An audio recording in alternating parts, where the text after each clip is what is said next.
My first day back in cold Pittsburgh after a week of spring break in Orlando. And after working out and running a bunch with a friend down there, I realized that I need to sort of get a training regimen going again just to give myself a sense of purpose working toward a goal. Leading up to middle school, I always played soccer, and then in middle school, I did some HIIT workouts just to develop myself. That's high intensity interval training. And then in high school, I played a bunch of sports, but since then, I've just been doing calisthenics, working out. I realized that if I have a goal, it gives me a sense of purpose in my life, something to work toward. So right now, I'm just about to sign up for a Spartan race because I think that would really challenge myself both mentally and physically.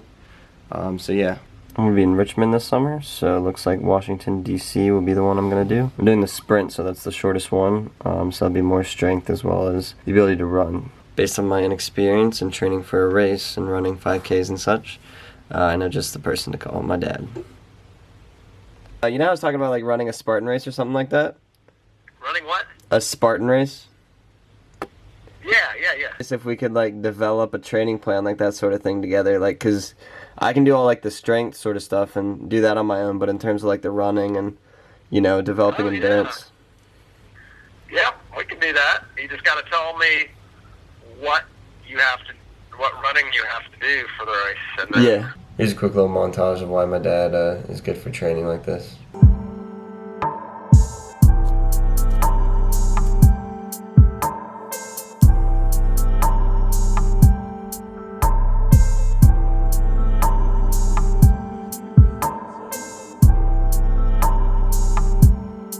(2:33:27). That's 5:51 miles. That's faster than I ran my first mile at the beginning of this training plan for 26 miles.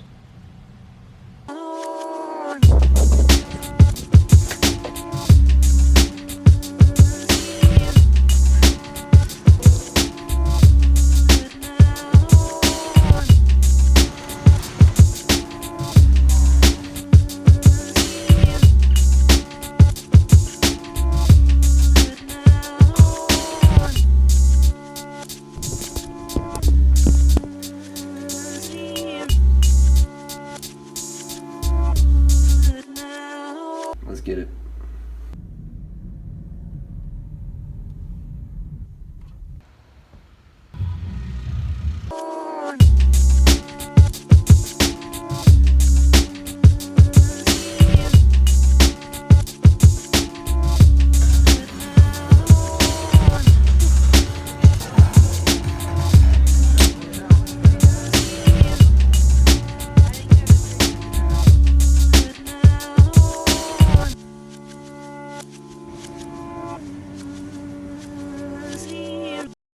So the fastest times were in the low 40s, as you can see here.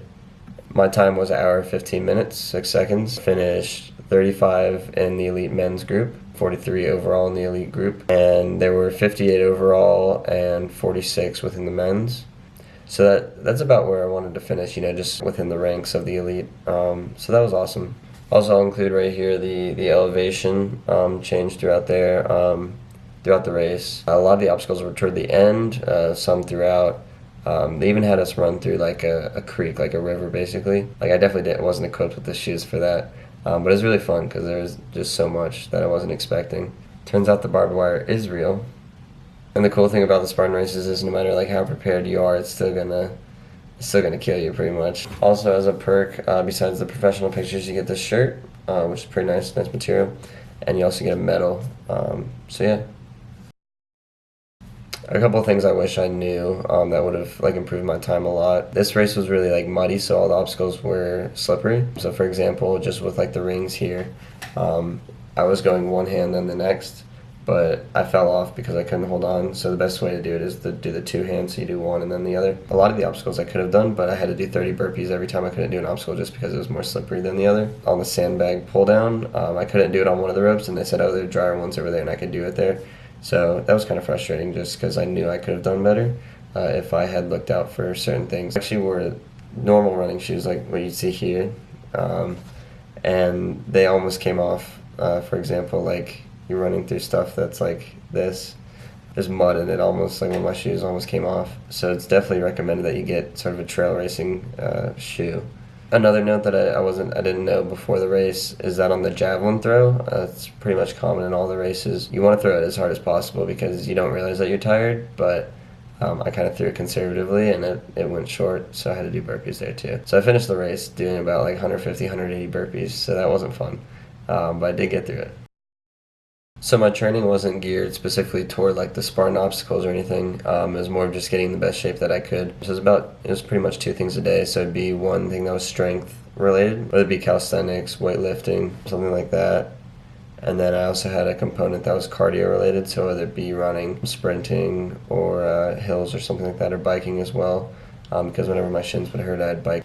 I'll include links to these spreadsheets, but basically one of them is just my own personal training log, and it has this year on it. So before I was doing just calisthenics as well as punting, that's football punting, and so you can look at what I was doing beforehand, I was in decent shape. Everything's included, like with the calisthenics tab, and then A through D, those are sort of my workouts. I didn't do legs really at all because I was running all the time. That one was called Spartan Training 2019. And the one that's called Spartan Race, Patrick, that one is the spreadsheet that helps you with getting your pace times, also the running training plan for the 11 weeks. So if you want to follow any of this might be helpful to you. I'd recommend it. Overall, this experience was amazing, even though it wasn't as good of a performance as I wanted to. Just being there, everyone's into the race, the environment. It's really an experience going there. Just being around everyone who's so excited for the race and into fitness and everything, it was pretty cool, I must say. I have here like it's called an in-body scan. It basically like tells you all the things about your body. I did this the day before the race. It shows you pretty much everything, but I basically got in the best shape of my life doing this training plan, like with the 2-a-days. So I was at like 171 pounds at 11.8% body fat, and you can see all the other different statistics you want there. But yeah, it was awesome doing this whole thing. But yeah, I'd recommend this to anybody. The amount of confidence you get just from training so much, and the day before the race, just everything leading up to the race, and it's really different. It changes your life, like the way you feel and everything. So yeah, I'd recommend it to anybody. Like the amount of confidence it gives you is pretty amazing.